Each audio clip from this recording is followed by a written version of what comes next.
Bienvenue à tous, c'est l'épisode 2 de la saison 2 de VRAC, le podcast zéro déchet et écologique. Je suis Audrey Vuettaz et aujourd'hui j'interviewe Amel. Amel, elle a 18 ans à peine et elle a lancé sur Twitter, avec l'aide d'un autre tweetos, King Chris, le hashtag challenge Fill the Bottle. Comprendre, remplis ta bouteille de mégots ramassée par terre, prends une photo et poste-la sur les réseaux sociaux. Le hashtag a fait le tour de France, si ce n'est le tour du monde. On ne compte plus les photos de bouteilles remplies de mégots. Amel a été reçue par de nombreux médias et j'ai même vu passer un tweet de félicitations d'Anne Hidalgo, la maire de Paris. Pour une fois, Internet s'était pris d'un challenge intelligent, sachant que 70 milliards de mégots sont jetés en France en une année. Je vous laisse donc écouter mon entretien avec Amel. On a parlé du challenge bien sûr, de la naissance du hashtag, mais aussi de l'engagement des jeunes et de l'influence des influenceurs justement. Si vous aimez l'épisode, vous savez quoi faire, partagez-le sur vos réseaux ou autour de vous. Nous, on se retrouve à la fin de l'épisode et je vous listerai quelques entreprises qui recyclent et valorisent les mégots. Bonne écoute!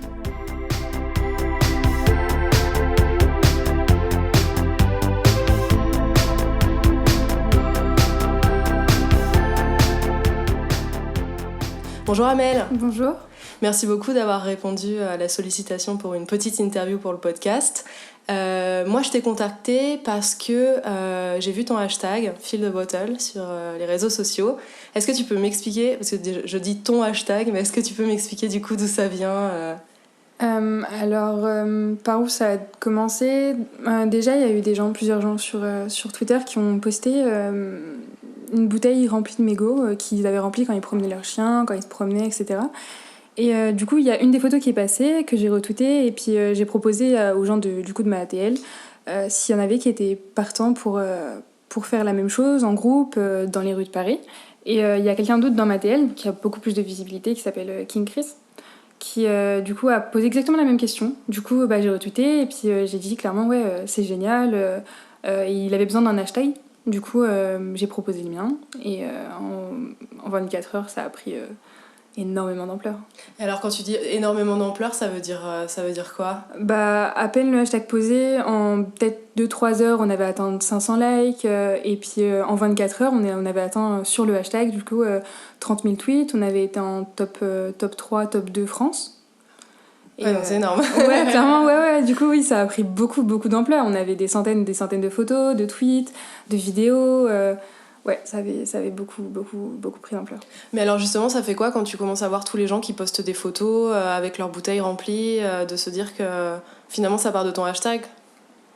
Ça m'a touchée, ça m'a choquée, ça m'a impressionnée, mais surtout ça m'a fait chaud au cœur que les gens se prennent au jeu, que les gens le fassent, que postent leurs photos, et surtout qu'il y ait autant de réactions en si peu de temps. Oui, parce que finalement ça part des réseaux sociaux et puis on voit que ça a dû mobiliser des gens, les mettre peut-être dans la rue pour aller ramasser leurs mégots. Donc en fait c'est que les gens ils attendent de faire quelque chose. C'est ça en fait, ce que j'ai vu c'est qu'en gros tout le monde était prêt, tout le monde avait envie de faire quelque chose, tout le monde voulait aider mais savait pas trop quoi faire, ne savait pas où commencer, quoi faire, et du coup ils avaient juste besoin de ça pour sortir dans la rue et pour faire ça quoi. Ouais, comme un déclencheur en fait. Ouais, c'est ça. Ils avaient juste besoin d'un petit coup de pouce et puis on a vu que contrairement à ce qu'on croit, beaucoup de gens veulent que ça change et veulent y apporter quelque chose. Et toi du coup tu l'as fait le challenge ou pas ? À peine le hashtag posté, le lendemain j'y étais. J'avais posté le tweet avec le hashtag à 20h et puis le lendemain à 14h j'étais dehors. Et on avait fait un peu du coup dans mon quartier, autour de chez moi, et puis en 40 minutes on avait rempli 4 bouteilles, des sacs. Ah ouais, ouais. Ah, c'est énorme. C'est énorme, et pourtant on est dans une petite ville et puis surtout dans un petit quartier. Il n'y avait pas énormément de monde, on est allé dans un parc, dans les rues à côté, et puis en 40 minutes c'était déjà énorme. Donc c'est qu'en fait les gens, les mégots ils les jettent pas à la poubelle, ils les jettent même malgré les interdictions, malgré les amendes, en fait ils les jettent par terre les mégots. Clairement le problème c'est que déjà je savais même pas qu'il y avait des amendes pour ça. C'est juste après quand je me suis informée, j'ai vu qu'il y avait une amende, et le problème c'est que comment ça se fait qu'on ne sache pas qu'il y a des amendes? C'est qu'elles sont là pour décorer, que au final elles sont pas forcément appliquées. Les gens continuent à les jeter par terre alors qu'il y a vraiment des poubelles juste à côté. On a trouvé des dizaines et des dizaines de mégots. Dimanche, lors du rassemblement, on a trouvé même des centaines de mégots autour des poubelles. Donc vraiment au pied de la poubelle on en a trouvé. C'est qu'ils ont peur que les poubelles s'enflamment ou c'est rageant de se dire au pied de la poubelle parce que ça veut dire que c'est des mégots qui vont partir dans les égouts et puis après on sait bien ce que ça devient quoi. Mais c'est le problème et on a peur que ça s'enflamme. C'est pas très très bon comme argument parce qu'on en a aussi trouvé dans les bacs à fleurs. Donc là, ils se retrouvent dans les mégots, ils polluent l'eau. Ils se retrouvent dans les bacs à fleurs et avec la pluie. Les toxines elles se retrouvent dans l'eau de la plante dont elle se nourrit. Donc ouais, non, c'est pas très... surtout à quelques mètres de la poubelle, quoi. Et je crois que pour rappel, si je me trompe pas, je crois que c'est un mégot qui pollue 500 litres d'eau. Ouais. C'est ça le chiffre. Oui, c'est ça. Un mégot qui pollue 500 litres d'eau, qui prend entre 12 et 25 ans à se dégrader. Et c'est la deuxième cause de pollution des océans. Oui, donc c'est pas quelque chose qui est anodin. Mais après, c'est vrai qu'on a peut-être l'impression, quand on jette son mégot dans l'égout, qu'il a disparu.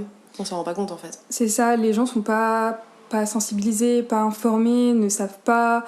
Depuis quelques mois, quelques années déjà, on est un peu plus informés sur la cause écologique, mais il y a un gros manque d'information et les gens ne se soucient pas de la conséquence que ce petit geste va avoir, de juste lancer son mégot par terre et puis de continuer sa vie.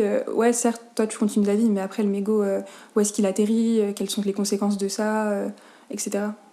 Et pour raconter la suite de l'histoire, la suite de ton histoire, en fait ça a commencé à prendre sur les réseaux sociaux et après tu as été contactée par des médias. Moi je t'ai découvert sur Brut.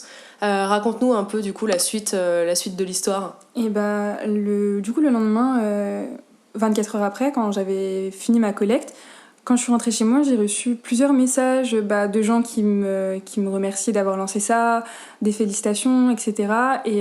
Et aussi du coup des journalistes qui me proposaient de me rencontrer pour faire un peu plus connaître le hashtag, pour me demander en quoi ça consistait, avoir plus d'infos dessus.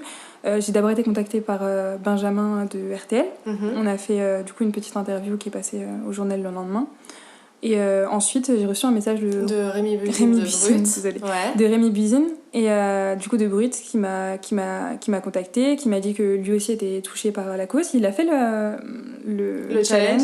Il a posté ses photos et puis du coup j'ai été contactée pour le lendemain pour faire une petite interview. Et j'imagine que là ça a pris encore plus d'impact. Ça a pris encore beaucoup plus d'impact. Juste après la vidéo de Brut, elle a été vue plus de 550 000 fois sur Twitter, plus de 100 000 fois sur Instagram, 50 000 fois sur Facebook, enfin sur toutes les plateformes. Donc quand on additionne tout ça, ça a été vu sur pas mal de gens. J'ai été contactée par d'autres journalistes encore, du coup toi et plein d'autres. Et du coup ça a pris encore plus d'ampleur. Et déjà que je m'y attendais pas que RTL ou Brut me contactent, alors là c'est encore plus impressionnant quoi. Et alors du coup, moi je voulais revenir aussi sur les faits que les challenges souvent sont un peu ridicules quand on regarde. C'est ça le truc, ouais. J'en avais noté un parce que c'était impressionnant, c'était de manger l'aliment avec son emballage, donc on en est là quoi. Et là finalement c'est un challenge qui a du sens. C'est ça le truc, c'est que si on peut prendre 15 minutes pour se filmer et faire ça, je pense qu'on peut prendre 15 minutes, sortir un peu dehors et puis remplir une bouteille. Ouais, c'est pas... Ouais, je veux dire... si on a le temps de faire ces hashtags un peu débiles, entre guillemets, je pense qu'on a le temps de faire ce genre de choses. Et alors, du coup, toi, tu es assez jeune, t'as quel âge ? J'ai 18 ans depuis une semaine. Oui, donc 18 ans, donc en fait, même à 18 ans, parce que c'est vrai qu'on se dit... on peut pas trop faire bouger les lignes et tout, mais en fait t'es un exemple que si, même quand on est assez jeune, on peut quand même... c'est pas du tout une question d'âge. Quand je suis sortie dans la rue, je suis sortie avec mon petit frère, ma petite sœur, je les ai un peu sensibilisés sur la cause parce que c'est aussi leur avenir à eux. Et oui, c'est pas du tout une question d'âge que j'ai... En fait, mon âge importe peu, que j'ai 18 ans, 34 ans, 6 ans, c'est pas ce qui a le plus d'importance, je pense. Et ça montre bien que même à mon âge, entre guillemets... on peut tous faire quelque chose. Tu avais participé, toi, aux marches pour le climat, des jeunes pour le climat ? Oui, j'y étais en décembre, du coup. Ouais. Donc c'est quelque chose, ton engagement, il vient d'un peu loin. Justement, raconte-moi un petit peu pourquoi toi, t'as été touchée par ces mégots dans les bouteilles et peut-être avant les idées que tu avais à propos de l'écologie. Mais de base, j'étais déjà touchée par l'écologie parce que depuis petite, on voit pas mal de documentaires passés, de reportages. Je suis une grande fan de nature et découverte et de chaînes télévisées qui sont dédiées aux animaux, à la faune, à la flore et de voir que toutes ces belles choses sont en train de disparaître, que toutes ces belles choses sont en train de clairement d'être abîmées par l'homme. Bah, je me dis, on peut pas rester sans rien faire, on peut pas... Et j'étais clairement indignée, mais je savais pas trop quoi faire. Encore une fois, j'étais encore plus petite à cette époque-là, donc je me disais, qu'est-ce que je peux faire ? Donc c'était des gestes simples, mais par exemple, quand je sortais ou que je prenais mon goûter par dehors, bah, je laissais pas mes papiers par terre, je les mettais à la poubelle, j'encourageais les autres à le faire aussi. Et puis, arrivé au collège ou au lycée, par exemple, là en terminale, j'ai eu une prof de SVT, donc Madame Dalle, qui était aussi très touchée par la cause du climat et qui nous a fait un cours. On a eu tout un chapitre sur le thème du climat. Et là, c'est là que j'ai commencé à encore plus m'y intéresser parce qu'on est allé dans les détails scientifiques, et on est allé vraiment du coup dans le détail et on sait scientifiquement les impacts que ça a et c'est encore plus catastrophique. Quand on sait ce que ça fait à l'environnement, ça nous choque encore plus et puis on se dit qu'on est vraiment mal barré, quoi. Et ça pousse aussi à s'engager du coup comme tu as pu le faire. Ouais, clairement, je me suis dit tiens, ça c'est un truc clairement que je peux faire. C'est déjà à côté, il y avait plusieurs choses que je faisais, par exemple il faut vider ses mails. Il y a aussi un moteur de recherche qui s'appelle Ecosia. Qui marche exactement comme Google et qui, grâce aux recherches qu'on fait, plante des arbres. Il y avait aussi du coup Too Good To Go que j'avais téléchargé, enfin plein de petites choses comme ça et là je me suis dit c'est aussi un truc que je peux faire, donc pourquoi pas le faire, pourquoi pas sortir et faire ça Et ça bouleverse pas trop le quotidien finalement de changer Google par un autre moteur de recherche. Clairement ça change absolument rien, j'avais un peu peur que ça me perturbe un peu, que ça soit pas exactement la même mise en page, etc., que j'ai pas toutes les recherches, mais en fait ça change absolument rien et on s'en rend pas compte en fait. Une fois que c'est entré dans les habitudes, en fait on a souvent peur de changer ses habitudes et au final une fois qu'on saute le pas, on voit que ça change rien et qu'au final on fait de super bonnes actions à côté. On a peur de changer ses habitudes, peut-être aussi d'être la goutte d'eau dans l'océan. C'est souvent les gens, quand on leur parle, ils disent oui mais bon moi je vais faire ça et puis après il y a d'autres grosses multinationales qui polluent. Toi t'en penses quoi justement de ça ?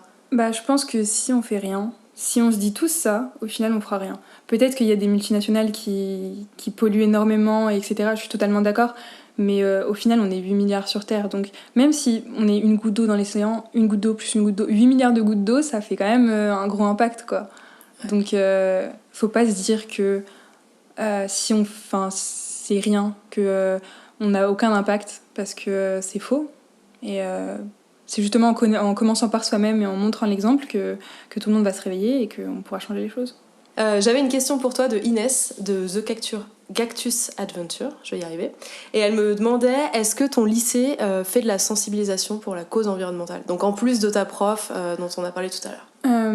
Dans chaque classe, du coup, on a tous une prof d'SVT qui à chaque début d'année ou dans l'année, notre prof sensibilise. À côté de ça, on a un potager où tout le monde peut participer. On a des nids d'oiseaux qui sont construits et qui sont mis un peu pour préserver un peu la faune autour du lycée. Et voilà. Oui, donc en fait, il y a quand même des petites choses qui sont faites pour apprendre. Oui, il y a plein de petites choses et puis il y a de la sensibilisation. Et tu sens qu'il y a un engouement autour des jeunes, autour de toi, justement pour l'environnement ou pas ? En tout cas, dans mon cercle d'amis, oui, clairement oui. On est tous d'accord sur le fait que on est mal parti, que ça commence à être vraiment urgent, que en fait on les voit par nous-mêmes, on les voit par la fonte des glaces, on les voit par les images et sur les réseaux aussi, parce qu'il y a beaucoup d'images qui tournent sur les réseaux, donc on est tous touchés par ça. Et du coup en décembre on était entre amis à la marche pour le climat, mais c'est souvent partagé en fait. D'un côté on a ceux qui veulent faire quelque chose, qui changent leurs habitudes, etc., et de l'autre côté on a des de toute façon ça change rien. Si moi je fais ça, c'est pas moi qui va jeter mon papier par terre qui va polluer la terre. Et j'avais une dernière question, bon, oui, ce sera la dernière. Justement, là, quand tu me racontais, donc toi, tu as mis le hashtag, mais pas trop de followers. Finalement, c'est quelqu'un d'autre qui le retweet, qui repose la même question. Finalement, je me demandais le rôle des influenceurs, justement, pour ça. Parce que finalement, quand on a une communauté, ça va super vite. C'est ça le truc, clairement. C'est pour ça que, ouais, du coup, je l'ai beaucoup remercié. Le problème, c'est qu'il a été un peu effacé là-dedans parce qu'il était à l'étranger à ce moment-là. Donc, il n'a pas pu être contacté, il n'a pas pu être présent comme moi je le suis dans les médias. Mais ouais, on peut le remercier infiniment parce que c'est aussi grandement grâce à lui et sa communauté qu'il a pu partager ça. Ouais. Et ouais, les réseaux sociaux ont quand même un gros avantage là-dedans. Et un hashtag efficace aussi. Ouais, du coup. Tu y as pensé comment, justement? J'ai vu la bouteille, j'ai vu qu'on la remplissait, je me suis dit, pourquoi pas un ordre, mais je veux dire une action, et puis je me suis dit qu'en anglais, ça allait mieux. Bon, après, je me suis fait attaquer par les gens qui préféraient que ce soit français, vu que c'est né en France, mais je sais pas, je trouvais que ça glissait mieux en anglais. Du coup, fil de botte, c'était parfait. Et puis ça peut aussi avoir du coup un impact encore plus loin, pas qu'en France. C'est ça, à l'international. Le but, c'est quand même à l'international. Quand on a fait notre meet-up, entre guillemets, dimanche, on a rencontré plein d'étrangers qui sont venus nous voir, nous demander ce qu'on faisait ou nous féliciter. Et j'ai rencontré une famille californienne qui m'a dit que chez eux aussi, ils avaient entendu parler de ça, de ce mouvement, et que chez eux aussi, ils faisaient ça, mais du coup dans l'océan. D'accord. Sur les plages, tout ça, donc c'était génial, quoi. Ouais, génial. Et ben merci beaucoup. Merci à toi. J'espère que vous avez aimé l'entretien et que vous allez mettre plein de commentaires et d'étoiles sur iTunes. Comme je vous le disais, il existe des entreprises qui recyclent et valorisent les mégots. C'est le cas de Mégo avec un point d'exclamation, je vous mettrai le lien dans la description. Mégo s'est associé avec la start-up luxembourgeoise Scheim et l'entreprise, basée à Brest, développe un moyen d'enlever des polluants dans les mégots. À la fin, il reste du plastique, car oui, il y a du plastique dans les mégots, et ce plastique va permettre de créer des cendriers, ce qui est assez drôle, et des pots à crayon ou même des poubelles. Il y a aussi Cyclop, qui récupère des mégots en entreprise, ceux de la fameuse pause cigarette. Par contre, sur leur site, ils ne disent pas vraiment comment ils les recyclent.